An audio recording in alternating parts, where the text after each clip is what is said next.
तू भगवान नहीं, पत्थर है पत्थर। तू ना कुछ सुन सकता है, ना कुछ देख सकता है, ना कुछ कर सकता है। भगवान है कहाँ रे तू। नमस्कार, वर्णिका यूट्यूब चैनल में आप सभी का स्वागत है। मैं हूं संतोष सारंग और आप देख रहे हैं हमारा प्यारा कार्यक्रम शब्दों की सत्ता। साथियों, आप सबने हिंदी फिल्में जरूर देखी होंगी, टीवी सीरियल्स भी देखे होंगे। इन सीरियल्स और फिल्मों की खासियत है, अधिकतर हिंदी फिल्मों और सीरियल में मंदिर और भगवान के दृश्य जरूर फिल्माए जाते हैं। आप कल्पना करिए उस दृश्य की, उस सीन की कल्पना करिए जिसमें विलेन हीरो को बुरी तरह पीटता है, उस पर अटैक करता है।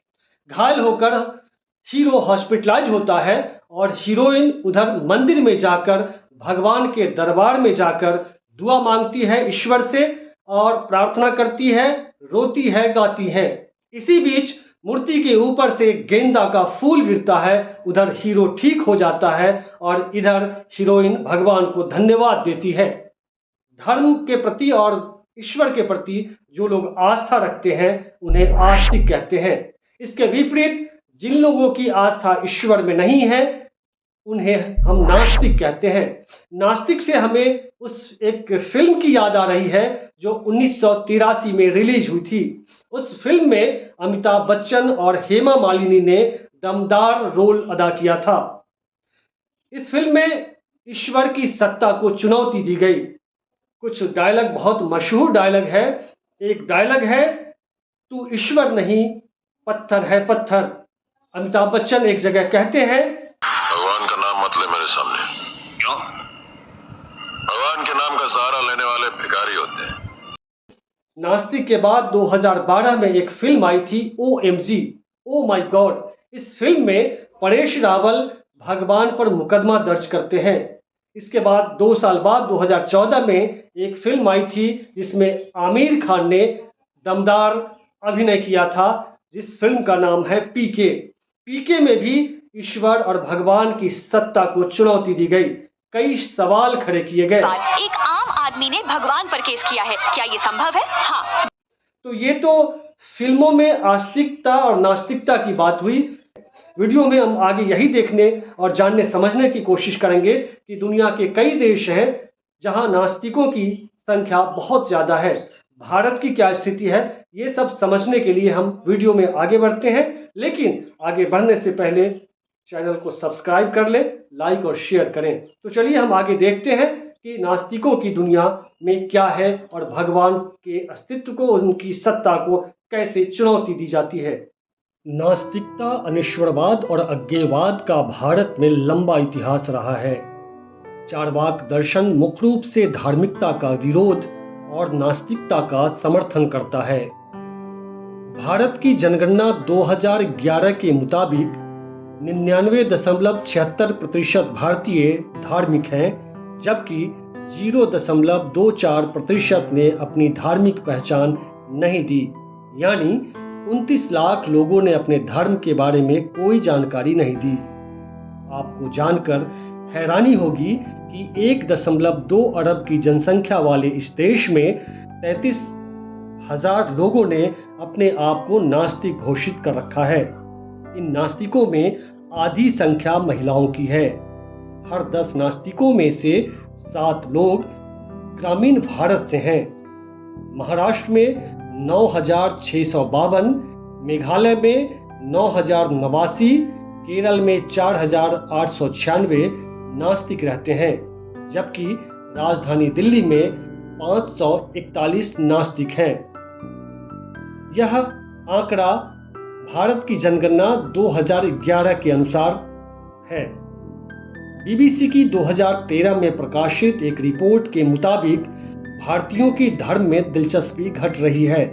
कई लोगों का भगवान में यकीन नहीं है। Global index of religiosity and atheism की रिपोर्ट के अनुसार 2005 में जहां भारत के 87% लोगों ने खुद को धार्मिक बताया था, वहीं 2013 आते आते उनका प्रतिशत 8% रह गया।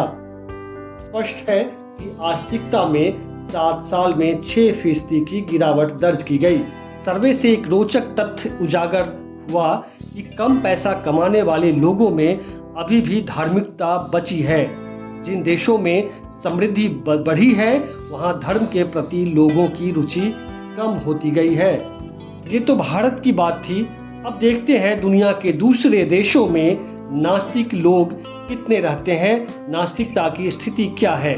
दुनिया का सबसे नास्तिक देश है चीन। चीन में 90% लोग नास्तिक हैं। चीनी मान्यता के मुताबिक इंसान व ईश्वर के बीच श्रद्धा का कोई सिद्धांत नहीं है। गैलप इंटरनेशनल नाम की संस्था के सर्वे में यह खुलासा हुआ कि यहाँ के तकरीबन 61% चीनी किसी भगवान के अस्तित्व को साफ नकारते हैं, जबकि 29% ने स्वयं को अधार्मिक कहा। अब बात करते हैं जापान की। गैलप के सर्वे में लगभग 31% जापानी खुद को नास्तिक कहते हैं। यहाँ की लगभग आबादी भगवान के बदले जापान के स्थानीय शिंतो धर्म का अनुसरण करते हैं। शिंतोइज्म को मानने वाले ईश्वर जैसे किसी दैवीय सिद्धांत में आस्था नहीं रखते हैं। स्वीडन के सरकारी डेटा के मुताबिक सिर्फ 8% स्वीडिश नागरिक किसी भी धार्मिक संस्था से नियमित रूप से जुड़े हैं। हाल के दिनों में इस देश में सेकुलरिज्म तेजी से बढ़ रहा है। डैचे वैली के अनुसार यहाँ के तकरीबन 76% लोग नास्तिक हैं। चीन, जापान, स्वीडन की तरह ही चेक गणराज्य, ब्रिटेन, हांगकांग, जर्मनी जैसे देश में नास्तिकों की एक बड़ी संख्या है। चेक गणराज्य में 75%, ब्रिटेन में 66%, हांगकांग में 62%, जर्मनी में 59% लोग नास्तिक हैं। इसी तरह फ्रांस, कनाडा, दक्षिण कोरिया, स्पेन, ऑस्ट्रिया, नीदरलैंड जैसे दुनिया के कई देश हैं जो नास्तिकता की तरफ बढ़ रहे हैं। अल्बानिया दुनिया का पहला मुस्लिम देश है जो नास्तिक बना। साल 1976 की बात है। यूरोपियन देश अल्बानिया, इस मुल्क की पार्टी ऑफ लेबर की कम्युनिस्ट सरकार ने देश को औपचारिक तौर पर धर्म के खिलाफ बैन लगाते हुए नास्तिक देश घोषित कर दिया। वहां के तानाशाह एनवर होक्सहा मार्क्स से सहमत थे कि धर्म एक अफीम है जो देश को बर्बाद करता है। उन्होंने धर्मगुरुओं को जेल में डालना शुरू कर दिया। क्या आप जानते हैं कि दुनिया में क्रिश्चियंस व इस्लाम के बाद नास्तिक या धर्मनिरपेक्ष लोगों की तीसरी बड़ी जनसंख्या है। ब्रास फॉर मीडिया वेबसाइट पर अमिता नीरव का भविष्य में ईश्वर लुप्त हो जाएगा शीर्षक से एक लेख है। इसमें उन्होंने लिखा है कि नास्तिक जनसंख्या यूरोप और एशिया के उन देशों में तेजी से बढ़ रही है जहां जीवन में कम संघर्ष है, सोशल सिक्योरिटी सिस्टम मजबूत है, हर तरफ शांति व समृद्धि है। रैचल न्यूयॉर्क के बीबीसी पर प्रकाशित लेख में रैचल लिखते हैं कि ईश्वर इस अनिश्चित दुनिया में सुरक्षा का आश्वासन जैसा है। दुनिया के प्रसिद्ध भौतिक विज्ञानी स्टीफन हॉकिंग्स कहते हैं, भगवान कहीं नहीं है और कोई हमारी किस्मत नहीं लिखता। दुनिया भौतिक विज्ञान के नियमों का नतीजा है।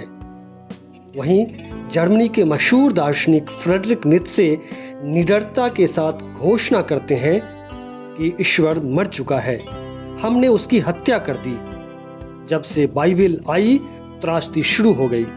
जब से ईश्वर है लोग ईश्वर की कठपुतली है। क्या एक समय आएगा जब भगवान का अस्तित्व खत्म हो जाएगा? इन सब सवालों पर जरूर आप गौर करेंगे। तो चलिए फिर अगले अंक में आपसे मुखातिब होते हैं किसी नए विषय के साथ, रोचक टॉपिक और मुद्दे के साथ। तब तक के लिए नमस्कार।